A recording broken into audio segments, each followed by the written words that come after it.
Bonjour à tous et bienvenue sur Balade parisienne, le site qui vous invite à découvrir Paris à travers l'histoire de son patrimoine, son architecture, sa décoration ainsi que ses légendes.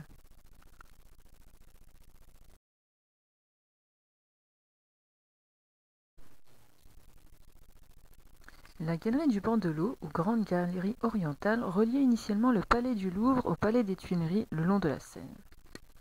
Le chantier débute en 1594 sous la responsabilité des architectes Louis Métézeau et Jacques Androuet du Cerceau. La galerie mesure 450 mètres de long pour 13 mètres de large. Le gros œuvre est achevé en 1600 et le roi Henri IV inaugure le bâtiment le 1er janvier 1608. Au moment du Second Empire, la décoration extérieure de la Grande Galerie est dans un piteux état. Une importante restauration est menée sous la direction de Félix Duban entre 1849 et 1852. Duban est secondé par une équipe d'architectes dont Viollet-le-Duc, Labrousse, Lacornet et Lassus. Le ministre des Travaux publics leur demande de choisir le sculpteur qui sera en charge des rénovations. L'équipe va plutôt opter pour plusieurs sculpteurs, tout en veillant à la cohérence du travail réalisé. Vous comprendrez leur choix quand nous étudierons la vaste décoration du bâtiment.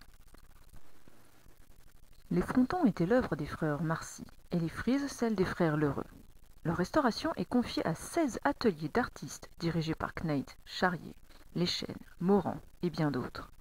Chaque atelier est responsable d'une travée, c'est-à-dire d'un fronton et de ses décorations environnantes. Pendeloques, frises d'enfants, chapiteaux, pilastres, etc. Les travaux réalisés par Kneidt et Charrier ont disparu lors des transformations du pavillon de Lesdiguières par Le Fuel. Au cours des travaux, des sculpteurs ont démissionné, d'autres ont sous-traité une partie des décors à un membre de leur équipe, voire à un sculpteur extérieur. La galerie se compose de deux parties de styles différents.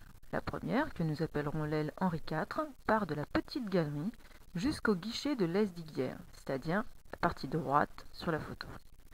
Tandis que la deuxième, l'aile Napoléon III, s'achève au pavillon de Flore.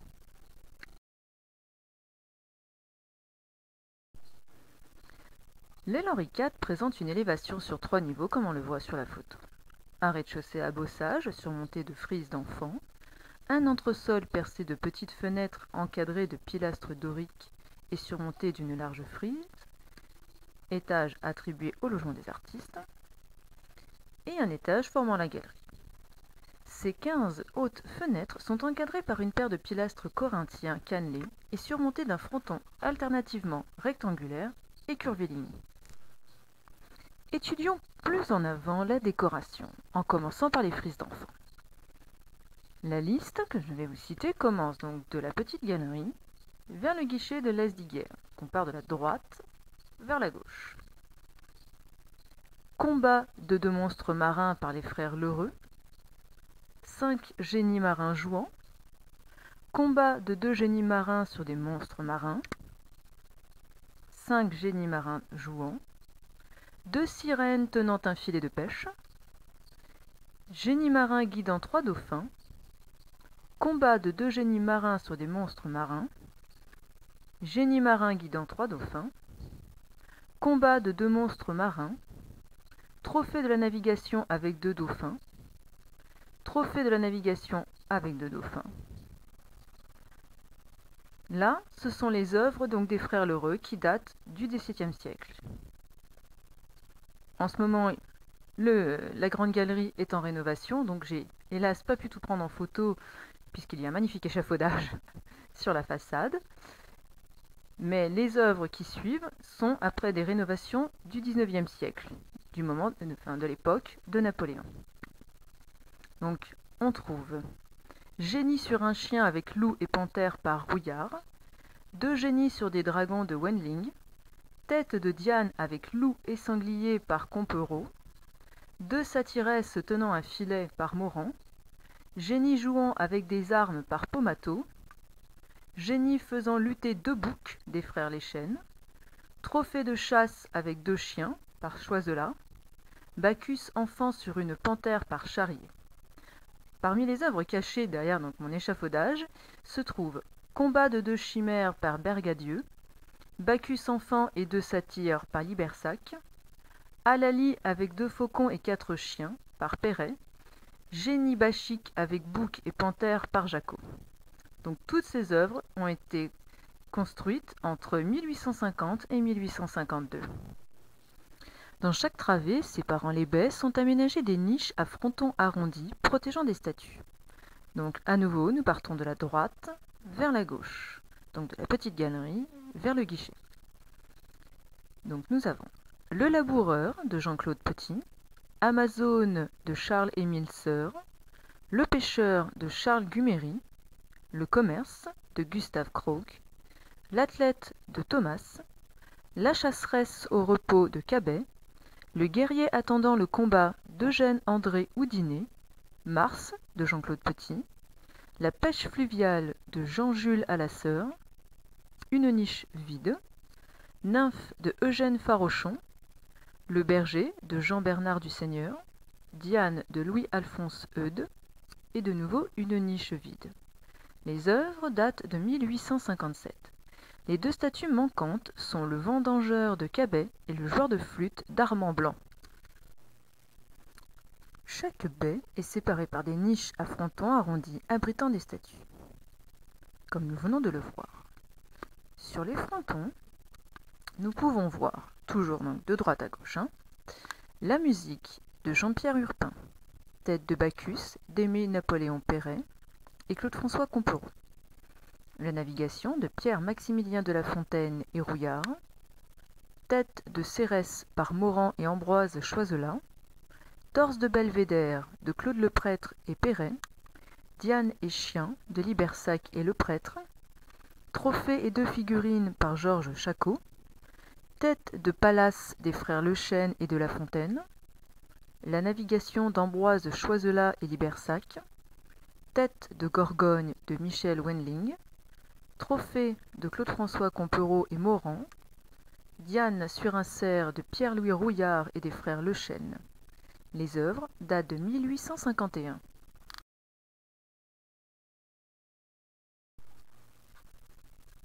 Au centre de la galerie s'ouvre la porte Barbet de Jouy, l'ancienne porte de la bibliothèque impériale. Le porche est encadré de 2 colonnes doriques cannelées et baguées, surmontées d'un entresol à balcon. Une frise d'enfants s'abattant dans l'eau souligne l'étage supérieur. La haute fenêtre est coiffée d'un fronton arrondi entrecoupé. Il est décoré d'un trophée et de 2 figures œuvres de Jacot.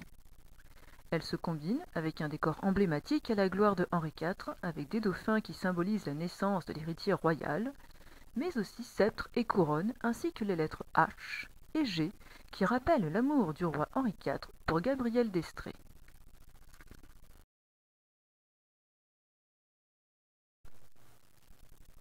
L'aile Napoléon III, la plus longue, est construite entre 1595 et 1610, jusqu'aux Tuileries, sous la direction de Jacques II Androuet du Cerceau.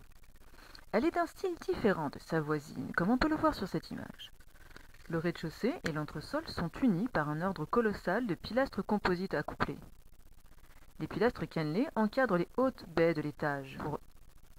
Ils sont couronnés par une alternance de frontons rectangulaires ou curvilignes. Des bandeaux s'alignent entre les 2 étages. La décoration est beaucoup plus sommaire.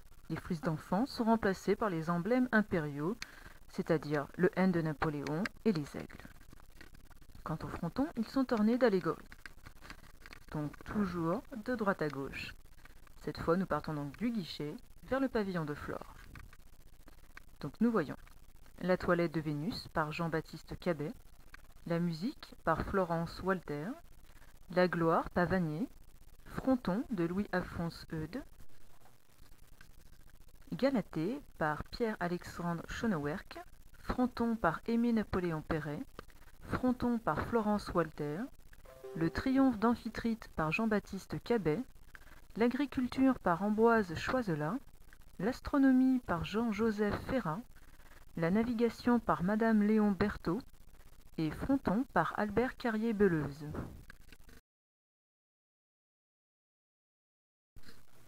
Au centre de la galerie s'ouvre la porte au lion dont le porche est encadré de 2 colonnes doriques cannelées et baguées, surmontées d'un entresol à balcon. Les frises d'enfants brandissant le N de Napoléon III sont l'œuvre de Morand. La haute fenêtre de l'étage se situe entre des pilastres jumelés cannelés.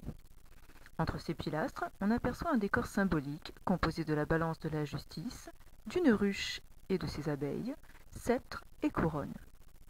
Le fronton arrondi entrecoupé est décoré d'un trophée de 2 figures, œuvre de Théodore Gruyère, et datant de 1864.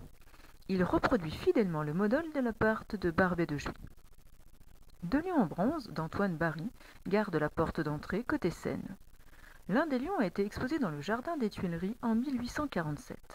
Les lions sont à leur emplacement actuel depuis novembre 1867 bien sûr.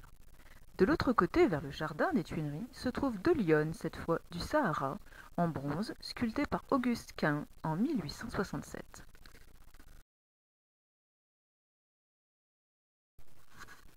Revenons un peu sur nos pas pour observer le guichet de Lesdiguières. Il est encadré par le pavillon de Lesdiguières à droite et celui de la Trémoille à gauche. Les 3 niches de la façade de ce dernier sont occupées par les statues de Bacchus par Joseph Félon, Pomone par Jean-Auguste Barre et Apollon de Jean-Claude Petit. Quant aux niches du pavillon de Lesdiguières, il comporte la sculpture de Jean-Jules Alasseur, la science de Jacques-Léonard Maillet et la gravure de Jules-Antoine Droz.